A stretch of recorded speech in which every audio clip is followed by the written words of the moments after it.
Greetings from Harshaw House. I'm Eric Francis, your friendly neighborhood astrologer, here with an unplanned, as in completely spontaneous, but overdue report about the forthcoming Mercury retrograde. I had just taken my synthesizer down, well, this is a MIDI keyboard, down from the shelf over there and thought, wait, there's one thing I got to do before I plug in the MIDI controller. So anyway, welcome. Thanks for joining me. I'm distributing this video by Substack initially. We'll get it up on the video channels, but you don't care because you've already got access to it right here.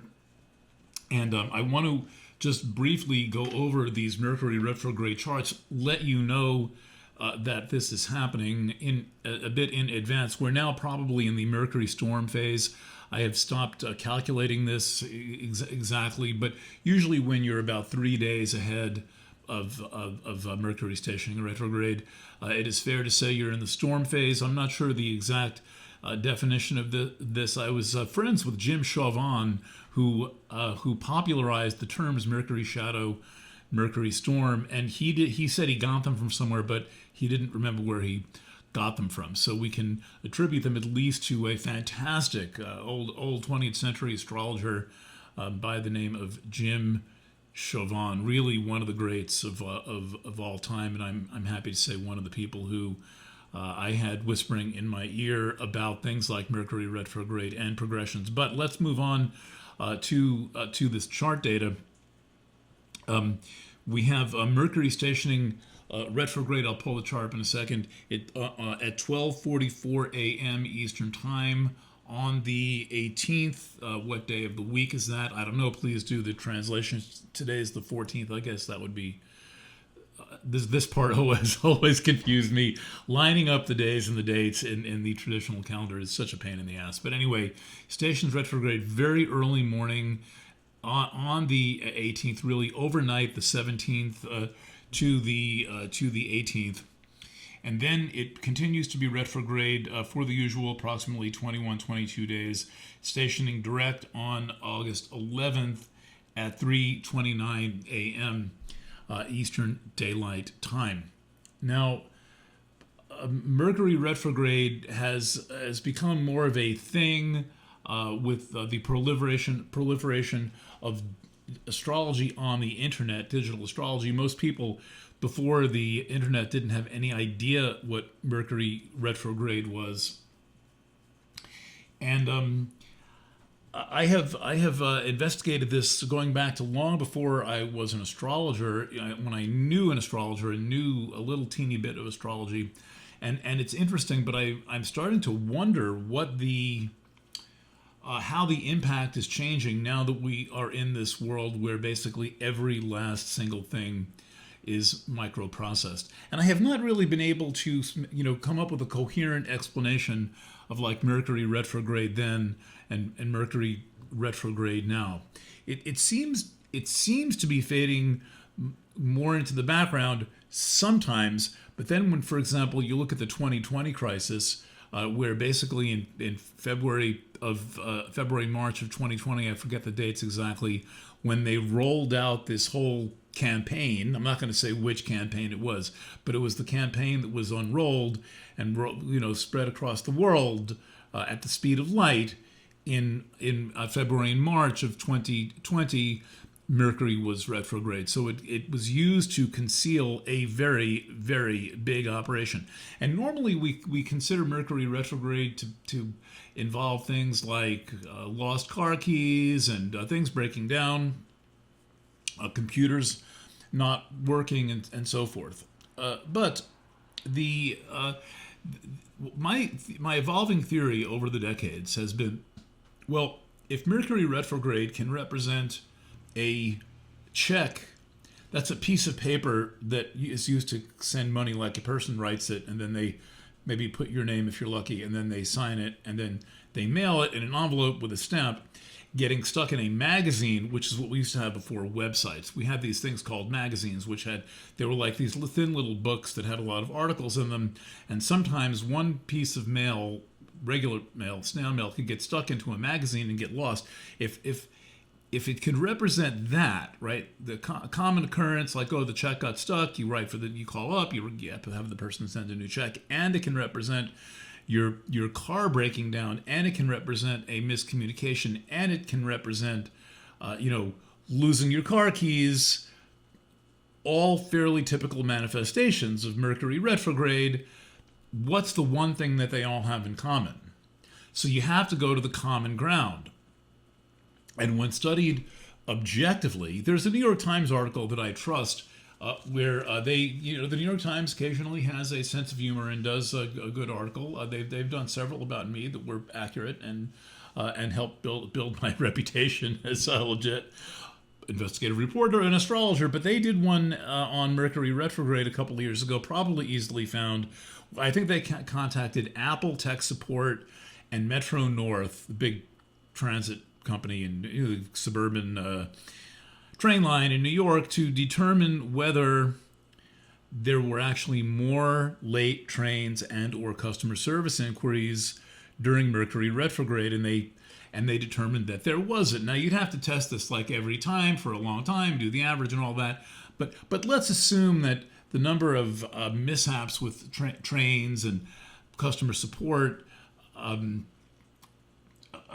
is consistent throughout Mercury retrograde. So we're left with a mental phenomenon. And if it's a mental phenomenon, then it's highly subjective and it can affect some people more than others. Now, that said, I have ample reason to believe that this is a real phenomenon, but it may not be real in the way that we think of it. But one thing about Mercury is that all of these devices, like this fantastic microphone, is a big magnet, a big cozy magnet, as I like to call it. And it's not a diaphragm; it's a dynamic mic. And your mind is a big cozy magnet, and your computer is run by magnetic domains, and all of that. And Mercury is a big hunk of iron, and Mercury retrograde means it is passing between the Earth and the Sun. Somewhere I've got a video, a YouTube, explaining exactly how this happens. But essentially 3 times a year, Mercury passes between the Earth and the Sun in its orbit. And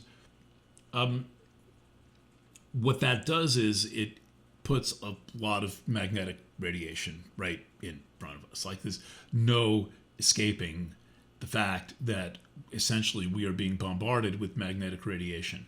And so that can have an effect on the mind as well as an effect on certain devices. And the check getting stuck between the magazine pages might be something that if you were going more slowly, you would notice, and maybe if you were rushing or not quite in your right mind, you might not notice.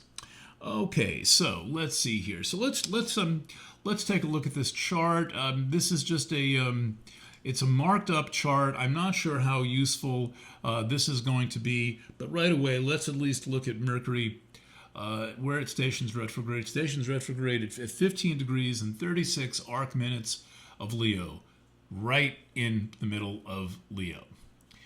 That's interesting. That's an important little zone in the zodiac. It's right on the cross quarter. That argues for a little extra oomph for this Mercury retrograde. The whole retrograde takes place in Leo, so that's potentially mitigated by the fact of all this other stuff in fire signs. We're going to have a lot of trines to elements in Aries, for example. So even though it's not really very clear in this chart, if we have Mercury starting its retrograde here, and it's going to go back to Mercury's going to go back to 4 degrees and 15 minutes. It's going to go back 11 degrees. It's kind of it's retrograde right in the area where all of this stuff is in the fire signs. So it's not going to come far enough back to make an exact trine to Saturn and Neptune. It doesn't start far enough out to make an exact trine to Chiron and Eris. But when it goes retrograde, it is talking to a lot of asteroids. One of those asteroids is Ceres, which is right at 15 and change. So we've got an exact trine. And we also have an exact square to Juno. So there is a story here that you could make up, right? It's like that. It's like that exercise in the fourth grade where they said, "Here's 10 words. Make a story with the 10 words." That's kind of what doing this is about. Now, Juno in Scorpio is going to be a bit resentful. It is going to. This is not a very friendly placement overall, and it is a little. It leans like more in the direction of Hera than Juno. Juno, kind of a watered down concept of Hera, the queen of heaven and the spouse of Zeus. Who's kind of the ultimate philanderer, and Hera was kind of she was constantly on a revenge trip. And so Mercury doesn't get all the way out there, but it's hanging out near there, right? It goes out to 15 and goes retrograde. We've got Juno at about 16 sitting there. And then, but what the Mercury does is it makes a square to the oscillating apogee, the black moon. And this is a point of untrustworthy. My definition. My pre-feminist critique definition of the oscillating apogee was the thing about women that other women don't trust. Now, the thing about women that other women don't trust is a highly taboo subject because, of course, all women think all other women are absolutely perfectly honest and will support them in any circumstances, except for one thing, which that there is something about women that other women don't trust. So that's the thing represented here. And the thing about Juno is that it is it is like the voice of resentment and the bone of contention. That's really the main quality of Juno, and it can be very activist. It's like it would mad at your boyfriend, so you march in the street. So Juno as well is going to retrograde into a square with Vesta. And we see a lot of Vestal theories right now in terms of people choosing to not have relationships. You have a lot of men who consider themselves incel or involuntarily celibate, which I think is a very interesting concept. And I wish I knew some incel spokespeople. I will check with Tom Golden, and maybe I can find someone from this men's movement who can talk about this state of affairs, as so to say, a lack of affairs. But in any event, the Vesta theme of extended periods of celibacy or not having sex with others, at least, is a very important theme now, because many people are living this way, and this is somewhat unusual. People are delaying marriage; they're not getting married. There's all kinds of stuff going on. And so maybe some of these themes will come up for discussion, or at least for contemplation. Also of note, when Mercury stations retrograde, it is doing so in an exact sextile to Pallas. No, that's Venus. That ain't no diamond shape. That is Venus. And so maybe it will feel like there is the start of a conversation. And so I would say that any conversations that start right now are important conversations to continue at some point. And perhaps the starting point at the beginning of the retrograde really is going to be the continuing point as we move through the retrograde and kind of set the tone and set the scene. Okay, so let's see, what else have we got going on here? These are really some of the more prominent ones, prominent standout features. Important to note that Mars is in Virgo. It is also conjunct the South Node. Mars in Virgo can be very exacting and demanding and picky and all of that, and that can be a bit difficult. And that's like a little bit like cool off on the mental and tune into the feelings of your body, tune into the your physical experience of life. A couple of other things. This Mercury retrograde begins with the moon void, of course. The moon's at 28 degrees and 8 minutes of Aries. You can see the moon's void, of course, because it's the highest number planet object in the entire chart. There's nothing with a higher number, therefore that's one way to tell when the moon is void. Of course, it's right after the last quarter with the sun at 25 degrees of 25 and change degrees of Cancer. So those are some themes, and this would seem to be about a theme of communicating with women. But I'm here to say this, that if we want better communication with women, women are going to have to lead the way. Women, ladies, if you want better communication with men, you're going to have to lead the way. The idea that you might, wink or let them guess what's on your mind or give them the silent treatment, that's not better communication.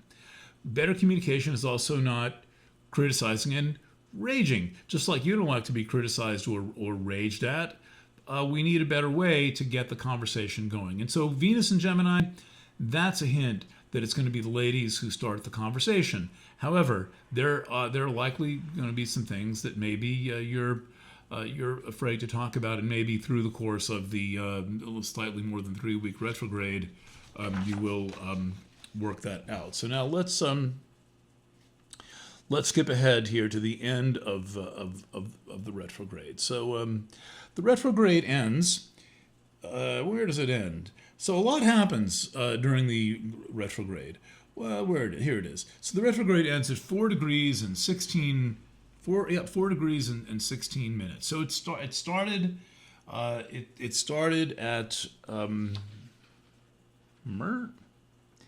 15 and change. It goes back to 4 and change. That's about 11 degrees of apparent backwards motion, and then it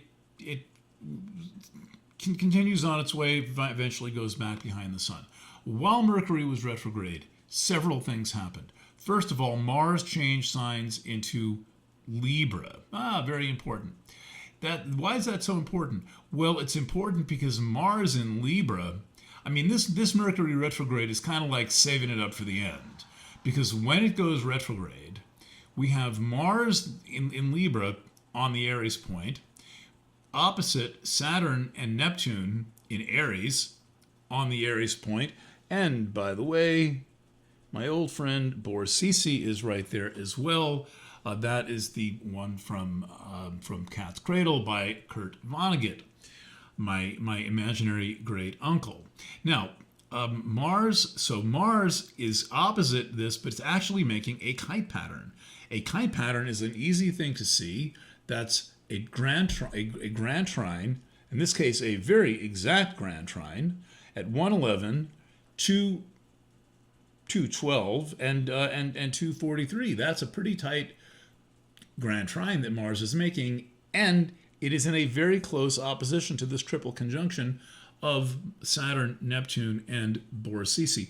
Borsisi, by the way, a kind of an embodiment of Saturn and Neptune, in a way similar to the way that Chiron is an embodiment of Uranus and Saturn, right? You have the Uranian side of Chiron, the highly energized transformational side, and you have the deep, serious, sincere Saturnian side of Chiron. And we have Chiron now as an outer planet. We're definitely more in the Uranian side of Chiron, the sort of less containable side of Chiron. And by the way, while I'm mentioning Chiron, let's just take a look and be reminded that the Chiron-Eris conjunction is happening right here. This will extend well into the spring of 2025, but it's a major factor now. We've had the first of 3 conjunctions of Eris and Chiron. Okay, so we've got this kite pattern. What a kite pattern is, and this is a handy tool to have. A kite pattern is an extension of the Grand Trine. The Grand Trine is kind of like the Bermuda Triangle. The Grand Trine is like there's an energy vortex that you can't get out of. But when you notice there's an energy vortex that you seem to not be able to get out of, the thing to look for is a midpoint of one of the legs of the trine, and we find that in none other than the Saturn, Neptune, Borsisi triple conjunction on the Aries point. This could point to something large. Now, I say this knowing that the world managers are teasing us and trying to get something large to happen. The last time something large happened was the 2020-2021 crisis. And that was kind of not large enough. That was the opening salvo. We are in this thing, Agenda 2030, the Great Reset, and all of these things. And that is the stage of this that we're in now is the AI kind of, it's not a revolution. It's more like we're getting hosed down by a really big fire hose. There's a big rainmaking machine getting this AI phenomenon to happen, and the complete soaking of society in artificial thought, which means dumbing down people, and which also means the imposition of control mechanisms, since people, there's a lot of ways that this technology can be used to control people, and one of those ways is that people say very intimate things to AI. And now, according to Sam Altman, I'm editing this I'm editing this blog, almost daily. We're working up to it. We've got a lot going on. We're moving it backwards and forward, going back in time and forward in time. A daily thing called Ice 9 News, which is this kind of AI news compilation. According to Sam Altman, I read today, now it's going to remember everything you said. ChatGPT is going to remember everything that you said, and it's going to be able to contextualize things that you said, unlike Siri, for example, which is like really like this pencil is considerably smarter than Siri, because you say to Siri, I want to go there, and then he gives you the wrong thing, it gives you the wrong thing, and then you say, no, but what I meant was, and then it looks it up on the internet for you. It has no context. It has no memory of what was said to it 30 seconds ago. According to Sam Altman, this problem now has been solved. ChatGPT can string together all of your chats. This means that it will have context about you and can begin to survey and assemble information about you that is much more than biometric. It is a profile of your mind. It is your voice imprinting. It is much else. The time of day that you are using it, all of this is crucial metadata, and then there's very specific data about you. And all of this is about a total control, TIA, total information awareness environment that is not... if this takes hold, the world is going to be an even less friendly place. And we are in this stage of the rollout. And I have to say that I'm not particularly impressed with people's ability to respond to this, or they're even meekly considering that there is a problem or noticing what it is doing to them. But what I see it doing, and what I read about it doing, is it is mentally destabilizing people, mentally destabilizing them to the point of breaking up their marriages, losing their jobs, and getting divorced, if half of what I'm reading is true. Interfering with their ability to relate, having symptoms of psychosis and OCD come out when there were no such propensities in the past. So it's bringing out latent mental illness, or it is introducing new mental illness. This is a very serious problem, and nobody seems to really want to address it very much. But it's here, and is here, and it is described by the aspect patterns that are synchronous with its emergence into consciousness. And those aspect patterns are this triple in Aries, this Saturn, Boris, CC, Neptune, plus the Chiron Eris conjunction, plus Pluto in Aquarius, plus Uranus and Sedna in Gemini, and all of this is going to get lit by Mars. My sense is now, from looking this, I had not thought this through yet, that we are in a situation where there is going to be something worked out in the big picture, worked out covertly over the course of the Mercury retrograde, and then when Mercury stations direct and Mars is in Libra, aspecting all of this, is going to be some new big push. So beware, pay attention and take care of yourself and nourish yourself with the things that help you stay emotionally and mentally stable. and support those things, and not the things that turn you into a nervous wreck. Okay, one other thing going on at the so we know Mars changing signs. That's a big deal. We see it makes this kite pattern. The kite gets you out of the Grand Trine, but what exactly is that? Then there's going to be this conjunction of Venus and Jupiter. Jupiter's new in Cancer, but it's already gone 13 degrees into Cancer. It'll eventually go retrograde and go back for a while. But right after the Mercury retrograde, we will have a conjunction of Venus and Cancer. Venus and Jupiter in Cancer, that's got to be good for someone. And this, by the way, happens on August 11th. August 11th is the 26th anniversary of the 8/11/99 total solar eclipse. The Thinking of You on Judgment Day eclipse, subject to the first ever Planet Waves article published on Planet Waves. There was a series of articles published on Rob Brezhny's website first. That's basically the upshot. Meanwhile, here at Harshaw House, I am working on your August horoscopes. That's part of Planet Waves membership, working on the July 31st horoscopes. I'm a little behind from this very complicated move of getting all this wonderful stuff here and set up and working correctly. Miraculously, it all is. And I'm also working on, I don't have a handy card, but I will include the card with this mailing, the Easy Does It reading. This is the first ever written mid-year reading. And it is, I'm in that stage where I get with the annual, where, I have to basically write a book in 3 months, where I'm experiencing kind of a warm-up phase to get in. I have all Aries, most of Taurus, and most of Gemini written. So those are basically going to be like rewrite and final edit, and then I'm like a quarter of the way there, and I'll be done, and then I'll have Cancer done, and then as Yasmin Boland says, when you've got the first 4 signs done, you're almost done. Another one of my colleague horoscope writers down in Australia. Hello, Yasmin Boland, my fellow Jonathan Kainer horoscope writer.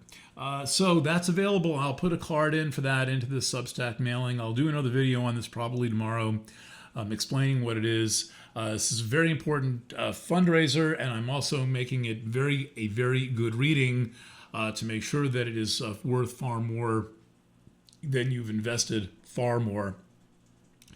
It's cheaper than the copay on a therapy session, and it's in writing and in video. I'm going to sit right here. I'm going to do these 12 recordings in video, and this is going to getting me an early start on the 2026 annual edition. So I'm committed to not having to do that in 3 months. So part of what I'm doing is I'm getting warmed up on the long form by sign astrology writing. So you can get a little preview into 2026, but I'm not going to go too far into 2026. I'm going to leave a lot of that stuff out and really focus on what's happening in the rest of 2025, and then we will pick up with the next installment in 2026, which is going to really grapple with the spiritual impact of the AI, artificial everything, artificial God situation that we are now in. Okay. Signing off from the Harshaw House here in the Catskill Mountains of New York, where it is so good to have my books in one place. I've got four full shelves of astrology books, and 2 more right there. The McLuhan Media Studies shelves are right on the other side of this broadcast desk, and the creator of this painting is Mr. Chris Hawkins of Kingston. Really fantastic painter.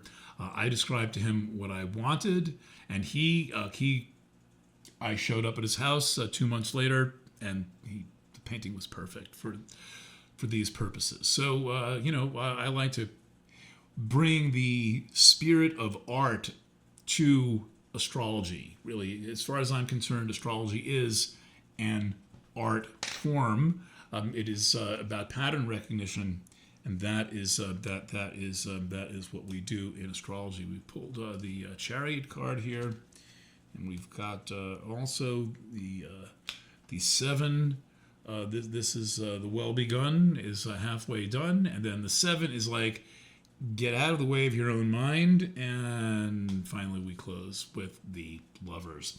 All right, signing off from Harshaw House. Lots of love to you, your dogs, your cats, your horses, and your billy goats. Bye for now. Click the button.